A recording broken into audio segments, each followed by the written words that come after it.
जय हिंद दोस्तों, स्वागत है आप सभी लोगों का एक बार फिर से तैयारी कर लो चैनल में। और आज की वीडियो में हम बात करेंगे काव्य शास्त्र के अंतर्गत रस सिद्धांत की प्रमुख संप्रदाय और उनके आचार्यों की और उनके प्रमुख ग्रंथों की। तो दोस्तों पूरी वीडियो के साथ बने रहिएगा, बहुत ही इंपॉर्टेंट टॉपिक है और इससे भी प्रश्न जो हमारे क्वेश्चन पेपर होते हैं उसमें प्रश्न पूछते हैं।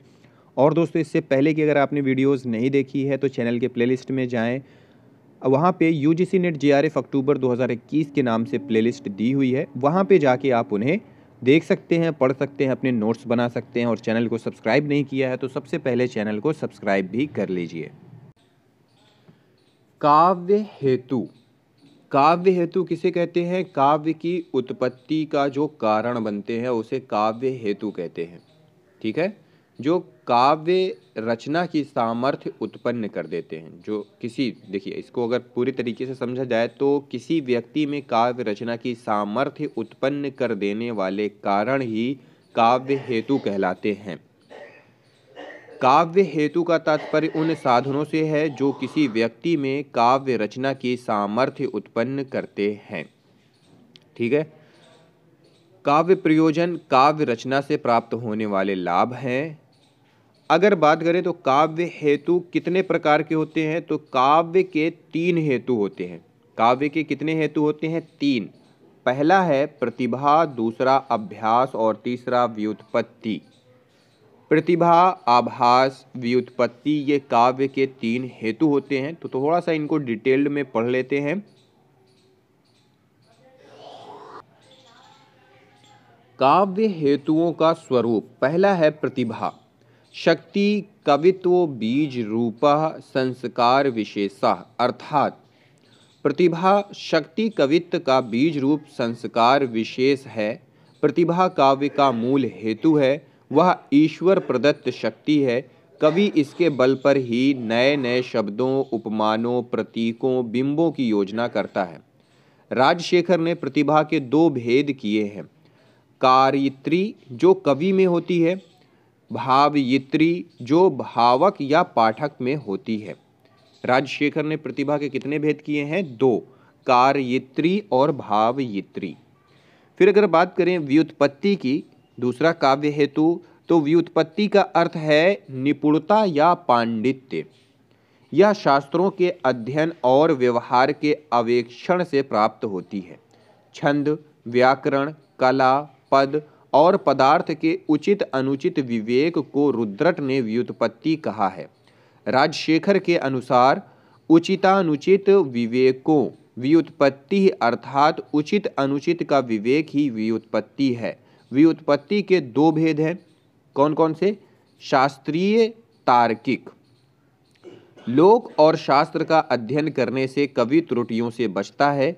वर्ण विषय का ज्ञान, ऋतु ज्ञान, देश ज्ञान, भौगोलिक जानकारी के बिना यदि कविता रची जाएगी तो त्रुटिपूर्ण होने की संभावना है। फिर है अभ्यास। अभ्यासेहि कर्मसु कौशलम। अभ्यासे ही कर्मसु कौशलम, अर्थात अभ्यास के द्वारा ही कवि कर्म में कुशलता आती है। कहा गया है कि करत करत अभ्यास के जड़मति होत सुजान, रसरी आवत जात ते सिल पर परत निशान। फिर है काव्य प्रयोजन। काव्य प्रयोजन का अर्थ है काव्य का उद्देश्य, अर्थात कविता किस प्रयोजन से कवि लिखता है, किस वजह से या किस उद्देश्य से लिखता है। पाठक किस प्रयोजन से पढ़ता है। भामा के अनुसार धर्मार्थ काम मोक्षेषु वैक्षण्यम कलासु च करोति कीर्ति प्रतिच्य साधु काव्य निबंधनम, अर्थात धर्म, अर्थ, काम, मोक्ष की प्राप्ति, कलाओं में निपुणता के साथ उत्तम काव्य से कीर्ति, यश और प्रीति, आनंद की प्राप्ति होती है। फिर है रस निष्पत्ति। रस सिद्धांत के प्रवर्तक माने जाते हैं भरत मुनि। उन्होंने अपने ग्रंथ, जिनका ग्रंथ है नाट्यशास्त्र में, रस सूत्र दिया है। क्या दिया है कि विभावानुभाव व्याभिचारी संयोगाद्रस निष्पत्ति, अर्थात विभाव, अनुभाव तथा व्याभिचारी भाव के स्थायी भाव से संयोग होने पर रस की निष्पत्ति होती है। अब इसमें देख लेते हैं कि विभाव क्या है। भाव के उद्बोधक कारक विभाव कहे जाते हैं। ये दो प्रकार के होते हैं, आलंबन विभाव और उद्दीपन विभाव। अनुभाव की अगर बात करें तो भाव का बोध कराने वाले कारण अनुभाव कहलाते हैं। ये चार प्रकार के होते हैं, कायिक, वाचिक, सात्विक, आहार्य। व्याभिचारी भाव की बात करें तो इन्हें संचारी भाव भी कहते हैं, क्योंकि ये सभी रसों में संचरण करते हैं। इनकी संख्या 33 होती है। और स्थायी भाव की अगर बात की जाए तो जो भाव हृदय में स्थायी रूप से सोई हुई अवस्था में रहते हैं और अनुकूल कारण पाकर उद्बुद्ध हो जाते हैं, वे स्थायी भाव कहे जाते हैं। इनकी संख्या 9 मानी जाती है। तो अब देख लेते हैं रस का नाम और उनके स्थायी भाव। तो सबसे पहला है श्रृंगार रस, स्थायी भाव है रति। वीर रस, स्थायी भाव उत्साह। रौद्र का क्रोध, विभत्स का जुगुप्सा या घृणा, अद्भुत का विस्मय, हास्य का हास, भयानक का भय, शांत का निर्वेद और करुण रस का शोक। संतान विषयक रति से वात्सल्य रस और भगवत विषयक रति से भक्ति रस की निष्पत्ति होती है, परंतु रसों की संख्या 9 ही मानी गई है। भरत ने रसों की संख्या 8 मानी है। उनके अनुसार नाटक में निर्वेद का अभिनय नहीं हो सकता, अतः शांत रस को वे रसों में नहीं गिनते। फिर अगर बात करें कि रस सूत्र के व्याख्याता कौन है, तो रस सूत्र में आए 2 शब्द संयोग और निष्पत्ति की व्याख्या 4 आचार्यों ने की है। वो 4 आचार्य हैं भट्ट लोल्लट, आचार्य शंकुक, भट्ट नायक और आचार्य अभिनव गुप्त। अब भट्ट लोल्लक ये रस सूत्र के प्रथम व्याख्याता माने जाते हैं। प्रश्न पूछता है कि रस सूत्र के प्रथम व्याख्याता कौन है, तो याद रखिएगा भट्ट लोल्लट। इनका मत आरोपवाद या उत्पत्तिवाद कहलाता है। ये निष्पत्ति का अर्थ उत्पत्ति मानते हैं। यहाँ उत्पत्ति से तात्पर्य निर्मित से है और संयोग का अर्थ संश्लिष्ट से मानते हैं। फिर आचार्य शंकुक ये रस सूत्र के द्वितीय व्याख्याता आचार्य हैं। पहले क्या है भट्ट लोल्लट, द्वितीय है आचार्य शंकुक। इन्होंने चित्र तुरंग न्याय की परिकल्पना की है। इनका मत अनुमितिवाद कहा जाता है। जैसे घोड़े के चित्र को देखकर हम कहते हैं कि यह घोड़ा, इसी प्रकार अभिनेता को देखकर हम कहते हैं कि ये राम है, अर्थात अभिनेता जो राम का रूप धारण किया हुआ है। फिर है भट्ट नायक का मत है कि रस सूत्र के तीसरे व्याख्याता भट्ट नायक हैं। इनका मत भुक्तिवाद कहलाता है, क्योंकि वे ना तो रस की व्युत्पत्ति मानते हैं ना अनुमिति, अपितु उनके अनुसार रस की भुक्ति होती है, अर्थात सामाजिक रस रूप में परिणत अपने ही स्थायी भाव का भोग करता है।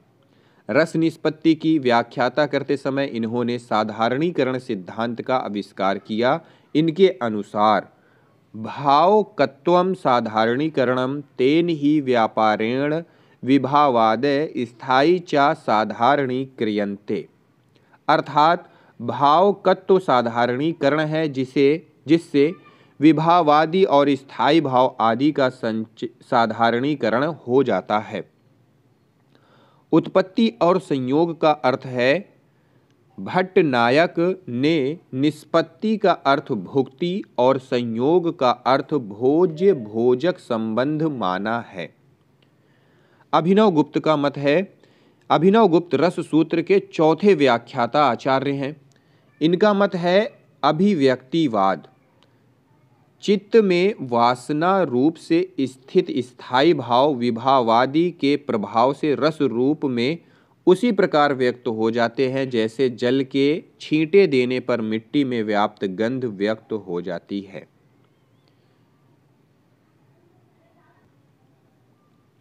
चारों आचार्यों का देख लेते हैं कि व्याख्याता आचार्य हैं भट्ट लोल्लट। इनका मत है उत्पत्तिवाद और आरोपवाद। निष्पत्ति का अर्थ इन्होंने उत्पत्ति माना है और संयोग का अर्थ उत्पाद्य उत्पादक संबंध से माना है। फिर है आचार्य शंकुक, जिनका मत है अनुमितिवाद। इन्होंने निष्पत्ति का अर्थ अनुमिति से माना है और संयोग का अर्थ इन्होंने अनुमाप्य अनुमापक संबंध से माना है।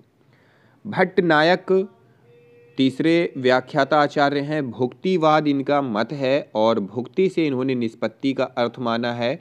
संयोग का अर्थ इन्होंने भोज्य भोजक संबंध से माना है। फिर आखिरी हैं चौथे आचार्य अभिनव गुप्त।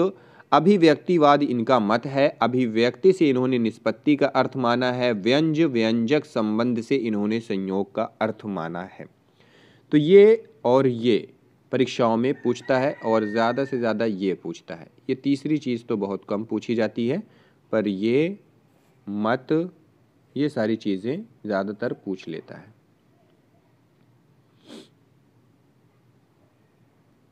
भारतीय काव्य सिद्धांत अथवा विभिन्न काव्य संप्रदाय।